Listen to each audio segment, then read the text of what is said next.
Suaranya baik, bisa terdengar ya. Ya, kita sudah masuk ke bulan Mei ya, yaitu dengan satu tema kuasa kesatuhatian ya.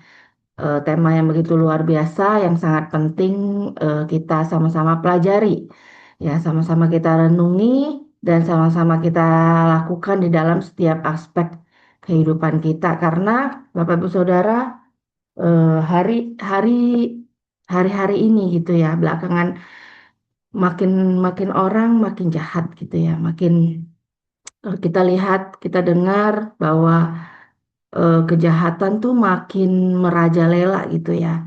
Kalau kita lihat atau kita baca gitu ya di sosmed gitu ya, sekarang kan udah nggak ada koran ya, kayaknya jarang kalau kita bilang baca di koran gitu ya. Tapi di sosmed kita lihat makin hari makin eh, banyak sekali yang membuat kita semakin mikir, kok bisa ya dia melakukan itu, kok bisa ya dia melakukan gitu.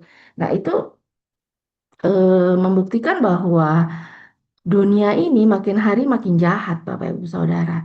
Dan eh, kalau saya melihat ya, sekarang ini gampang banget orang saling membunuh gitu ya. Itu kenapa? Itu karena di dalam hatinya gitu ya, di dalam dirinya itu apa ya, yang menguasai itu adalah emosi gitu ya, menguasai emosi, yang dikuasai adalah pengennya balas dendam, dan itu semua adalah bukan apa yang Tuhan inginkan gitu ya. Kenapa sih suami istri bisa saling dulunya gitu ya, dulunya saling mengasihi, tiba-tiba kok sekarang bisa pengen cerai gitu ya. Itu adalah hal-hal yang kita lihat hari-hari ini di dunia ini, itu kayak udah biasa banget gitu ya. Kawin, cerai, ya gitu, itu udah kayak biasa aja, dan ini tidak disukai oleh Tuhan gitu ya. Tuhan itu tidak menyukai yang namanya perselisihan. Tuhan itu tidak menyukai yang namanya perceraian gitu ya. Tuhan ini, Tuhan adalah Tuhan yang pingin kita ini bersatu. Tuhan yang pingin kita ini saling mengasihi. Benar ya Bapak Ibu Saudara. Tuhan pengen kita ini saling bersatu. Kenapa? Karena ada kuasa yang luar biasa ketika ada kedamaian, ada kesatuhatian di dalam apa? Di dalam kita bergereja, pelayanan sesama anggota gereja gitu ya, sesama keluarga di rumah gitu ya, suami istri, anak ya. Itu Tuhan senang gitu. Dan Tuhan pengen kita itu kompak, kita itu bersatu hati gitu ya. Kita itu fokusnya adalah melakukan pekerjaan-pekerjaan besar yang Tuhan berikan di dalam hidup kita. Tetapi karena ego kita, karena kepentingan pribadi segala macam gitu ya, karena eh, karena pengennya kita yang selalu benar gitu ya. Apa yang kita rasakan itu kita eh, harus terjadi gitu ya. Ide kita, pendapat kita itu ya, itulah yang cikal bakal awal dari kita ini nggak bisa saling kompak gitu ya. Kita nggak bisa saling kompak. Kita lihat gereja-gereja Tuhan aja hari-hari ini makin banyak yang apa ya, merasa gerejanya paling benar gitu ya. Sehingga apa, perselisihan. Tapi Bapak Ibu Saudara, ketika kita baca di Alkitab ya, perselisihan yang kita lihat saat-saat ini kayak gereja gitu ya, saling saling saling apa ya, berpecah ya, berpecah, bilang gereja ini lebih baik, ajaran ini lebih baik gitu ya. Itu tidak lumrah lagi gitu ya. Kita melihat di 1 Korintus 1 ayat 10 ya. Saya bacakan buat Bapak Ibu Saudara. Ini juga terjadi Bapak Ibu Saudara ya, di zaman dulu Paulus. Tetapi aku menasihatkan kamu saudara-saudara demi nama Tuhan kita, kata Yesus Kristus, supaya kamu seia sekata dan jangan ada perpecahan di antara kamu, tapi sebaliknya di antara kamu, tapi sebaliknya supaya kamu erat, bersatu dan sehati, erat bersatu dan sehati sepikir, Bapak Ibu Saudara ya. Ayat 11, sebab saudara-saudaraku aku telah diberitahukan orang dari keluarga Chloe tentang kamu bahwa ada perselisihan di antara kamu ya. Yang aku maksudkan bahwa masing-masing berkata aku dari golongan Paulus atau aku dari golongan Apolos, aku dari golongan Kefas atau aku dari golongan Kristus. Jadi Bapak Ibu Saudara, perselisihan itu dari dulu udah ada gitu ya. Jadi jangan heran gitu ya. Tapi makin hari makin kita melihat ya gereja sesama sesama anggota gereja berselisih, pecah gitu ya. Itu udah biasa Bapak Ibu Saudara. Tapi itu bukan tujuannya Tuhan. Tuhan pingin kita itu bersatu.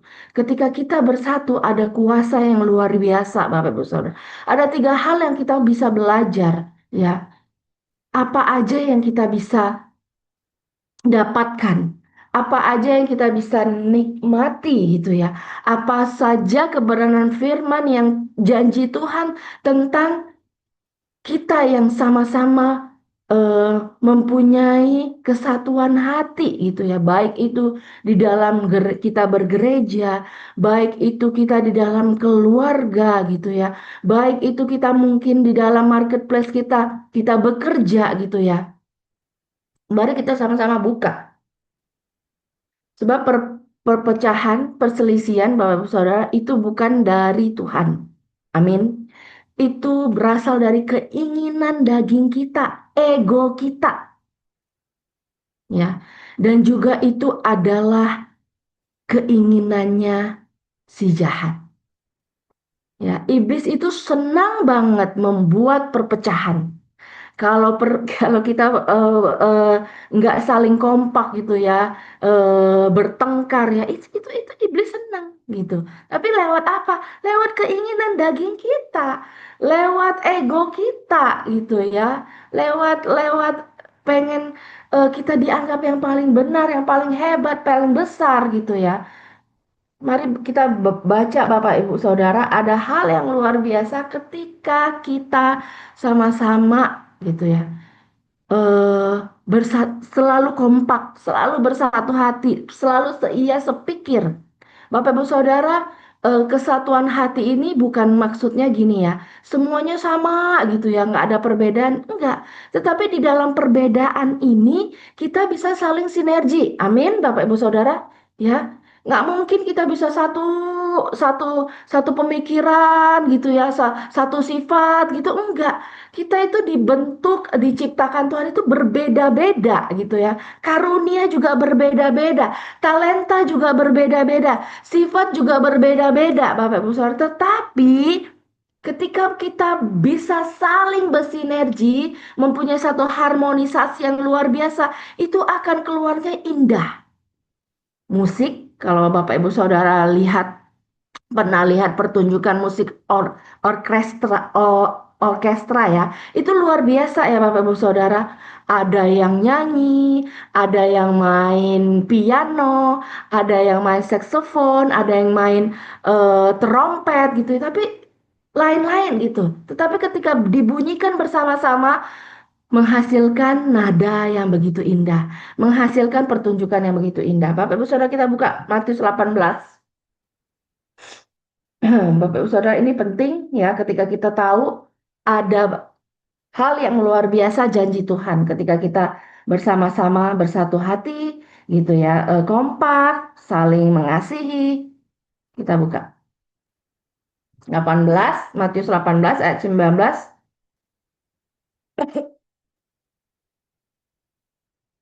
Saya bacakan.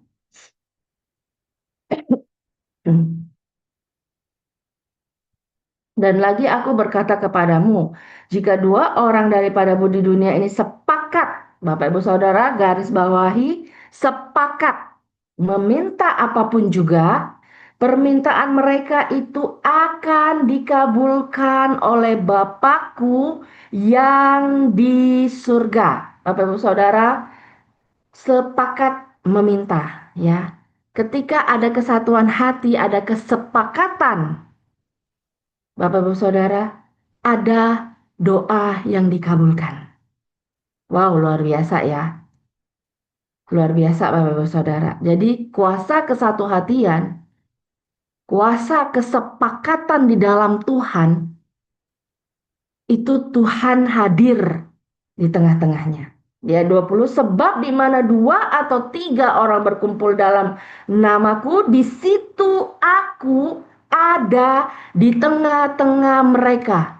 Bukan kita yang layak, bukan, tetapi hadirnya Tuhan di dalam apa yang kita sepakati itu hasilnya luar biasa, Bapak Saudara. Ya, ada kehadiran Tuhan ketika kita sepakat. Mari kita sama-sama katakan, ada kehadiran Tuhan ketika kita sama-sama sepakat. Ketika Bapak Ibu Saudara sepakat, suami istri sepakat berdoa, Tuhan hadir. Dan itu menyenangkan hati Tuhan. Dan itu adalah hal yang dikehendaki Tuhan, Saudara. Jadi jangan heran, Bapak Ibu Saudara, ketika kita di dalam keluarga, kita meminta sesuatu, sepakat aja. Suami istri sepakat aja gitu ya, meminta. Tuhan hadir. Ketika Tuhan hadir, kita akan dikuatkan, kita akan diberi harapan bahwa apa yang kita doakan itu kita sudah terima. Ya Bapak Ibu Saudara, sepakat meminta. Hal yang kedua, kita baca di Mazmur. Ada kuasa yang luar biasa ketika kita mempunyai kesatuhatian, kesepakatan, kerukunan gitu ya, kekompakan. Mazmur 133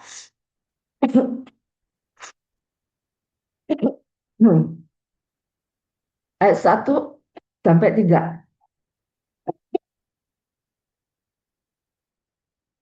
Perikopnya aja persaudaraan yang rukun.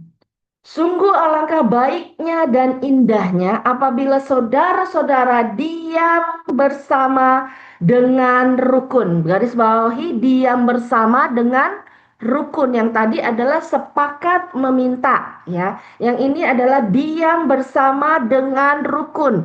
Diam bersama keluarga di dalam keluarga. Diam bersama di dalam persekutuan kita di dalam gereja. Amin, Bapak Ibu Saudara. Ayat 2, seperti minyak yang baik di atas kepala meleleh ke janggut, yang meleleh ke janggut Harun dan ke leher jubahnya, seperti embun gunung Hermon yang turun ke atas gunung-gunung Sion. Sebab kesanalah, ini kita harus garis bawahi, sebab kesanalah Tuhan memerintahkan berkat kehidupan untuk selama-lamanya. Makanya adalah benar bahwa ketika kita bersama-sama ya, hidup dengan rukun di dalam satu keluarga, berkat itu ada. Amin. Tuhan memerintahkan berkat di dalam kerukunan. Kerukunan kita berjemaat. Ketika di dalam gereja kita sesama anggota gereja rukun. Ketika kita di rumah sesama keluarga kita rukun, rukun dengan orang tua, dengan suami dengan istri, istri dengan suami ya, dengan anak-anak. Itu berkat Tuhan, itu Tuhan mau curahkan. Bagaimana Tuhan bisa mencurahkan di dalam suatu keluarga ketika keluarga itu tidak ada saling mengasihi. Istri sibuk untuk menuntut, suami sibuk untuk menuntut. Tuntutan itu yang membuat kita tidak bisa, ya. Pengennya dia seperti ini, pengennya harusnya dia seperti ini, dia harusnya seperti ini. Tidak ada saling, Bapak Ibu Saudara. Ya, ketika kita tidak bisa diam bersama dengan rukun, mustahil Bapak Ibu Saudara. Ya, mustahil kita bisa menerima, menikmati berkat-berkatnya Tuhan. Yang ada apa? Tiap hari berantem. Dalam rumah tangga juga seperti itu. Tetapi kalau ada kerukunan, meskipun kita mungkin tidak punya harta seperti orang lain yang banyak gitu ya. Tapi kalau ada kerukunan, ada damai sejahtera Tuhan yang mengalir. Itu kita bisa menikmati berkat Tuhan. Bukan berkat materi aja, tapi berkat apa? Berkat damai sejahtera, sukacita. Ya, itu melebihi daripada mungkin kita punya banyak uang, tapi isinya di dalam keluarga apa? Suami nggak saling ngomong sama istri, istri juga sama gitu ya. Anak-anak semua nggak pernah ngomong, nggak ada komunikasi, nggak ada keharmonisan. Untuk apa kita punya semua itu? Ya, tetapi kalau kita di dalam keluarga yang sederhana mungkin, tetapi kita bisa menikmati sukacita, kita bisa menikmati gitu ya kebersamaan gitu ya, makan sederhana tapi bersama-sama duduk makan di meja makan bersama-sama gitu ya, itu kan indah Bapak Ibu Saudara ya. Berkat itu mengalir, ada sukacita, ada damai sejahtera. Yang setuju dengan saya katakan amin. Ya, ada berkat yang luar biasa ketika kita sama-sama mau diam bersama dengan rukun. Di sanalah Tuhan memerintahkan berkat dan kehidupan. Bukan hanya berkat, tapi kehidupan. Kehidupan yang sesungguhnya adalah ketika kita bisa menikmati kehadiran Tuhan di dalam kehidupan kita. Amin. Kehidupan sesungguhnya, saya ulangi, adalah ketika kita bisa menikmati Tuhan di dalam kehidupan kita, menikmati kehadiran Tuhan di dalam kehidupan kita. Itu adalah berkat yang luar biasa. Itu adalah kita sedang menikmati kehidupan yang sejati di muka bumi ini. Ada kuasa yang luar biasa ketika kita sepakat, rukun. Amin, Bapak Ibu Saudara. Hal yang ketiga, Roma 15 yuk. Roma 15 ayat ayat 5. Roma 15 ayat 5.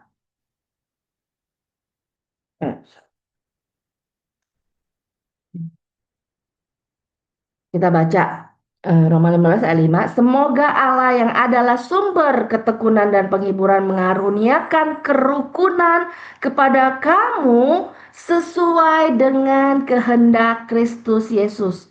Ini ini yang Tuhan mau gitu ya. Kerukunan.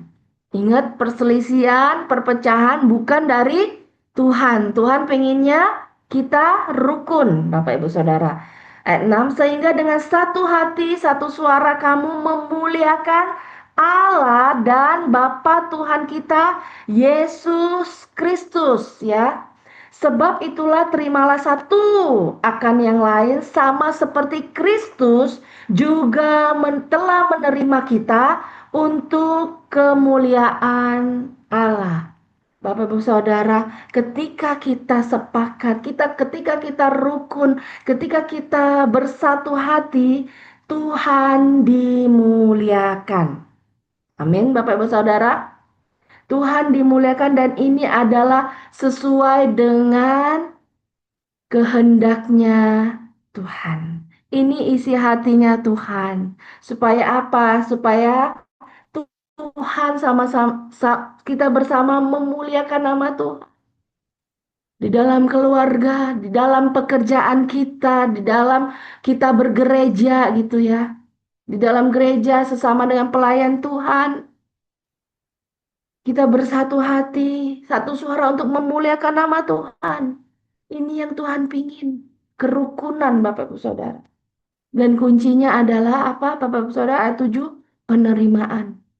Kita harus saling menerima satu sama lain. Ada buah roh di dalam setiap apapun yang kita kerjakan. Ada kasih, ada sukacita, ada saling memaafkan. Amin.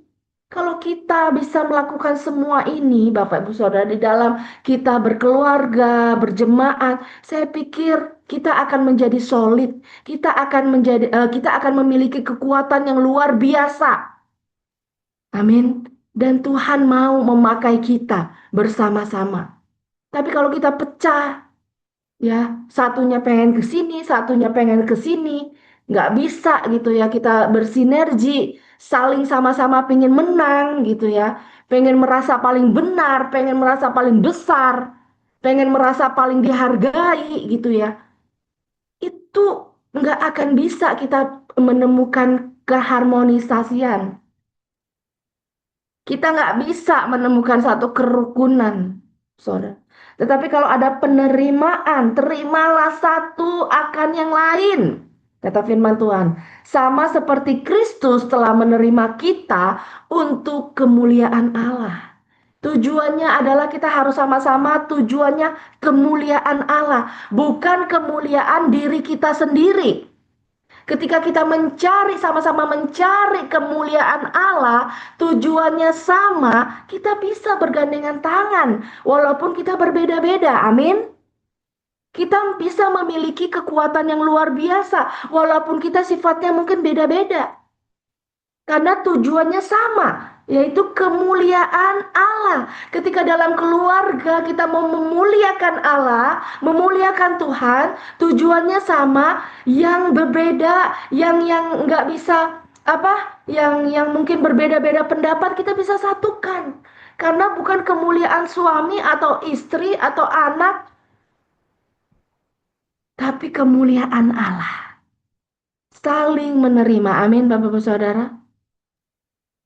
Ya, kita harus sepakat, kita harus rukun. Kesanalah Tuhan memerintahkan berkat dan kehidupan. Inilah kehendak Kristus. Inilah apa yang Tuhan mau. Supaya apa? Supaya kita sama-sama bisa bergerak untuk kemuliaan Tuhan. Ya, sepakat meminta, Tuhan hadir dan kita akan menerima jawaban doa. Amin, Bapak Ibu Saudara. Ya, demikian firman Tuhan pada pagi hari ini. Kiranya Tuhan Yesus memberkati kita semua. Shalom.